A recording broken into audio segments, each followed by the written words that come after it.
ISI head quarter میں وزیر railway Sheikh Rashid نے راولپنڈی ریلوے اسٹیشن پر پریس کانفرنس کرتے ہوئے کہا، فضل الرحمان نے لاٹھی کا جواب لاٹھی سے دینے کی بات کی۔ ان سے کہتا ہوں لاٹھی کی بات نہیں، قانون کی بالادستی کی بات ہے۔ فضل الرحمان بند گلی میں داخل نہ ہوں، سیاسی اناڑی ڈرائیونگ کریں گے تو حادثات ہوں گے۔ لاٹھی کا جواب مولانا فضل الرحمان صاحب نے لاٹھی سے دینے کا کہا ہے۔ یہ لاٹھی نہیں ہے، یہ قانون کی عملداری ہے۔ شیخ رشید کا کہنا تھا، شہباز شریف اور نواز شریف کے بیانیے میں واضح فرق ہے۔ شہباز شریف نے قومی سطح پر مذاکرات کی اچھی بات کی۔ انہوں نے کہا، پاک فوج ملکی سرحدوں پر جاری صورتحال سے غافل نہیں، پاکستان کو سرحد سے کوئی خطرہ نہیں، اندرونی خطرہ ہے۔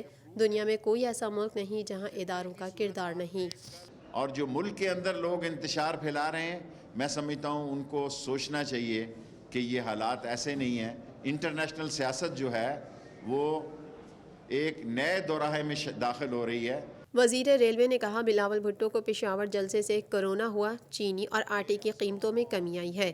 جس کابینہ میں شیخ رشید ہو، اس میں اسرائیل تسلیم کرنے کی بات نہیں ہو سکتی۔ اسرائیل کے بارے میں کیا پرائم منسٹر کہہ چکا ہے، فارن آفس کہہ چکا ہے۔ جس کیبنٹ میں شیخ رشید ہو اس میں اسرائیل تسلیم ہو سکتا ہے؟ کبھی تسلیم نہیں ہو سکتا۔ مہنگائی تھی، مہنگائی کی وجہ کیا تھی؟ پاکستان بھر میں نمائندگان کا وسیع نیٹ ورک، ہر خبر جاننے کے لیے دیکھتے رہیے TNN TV۔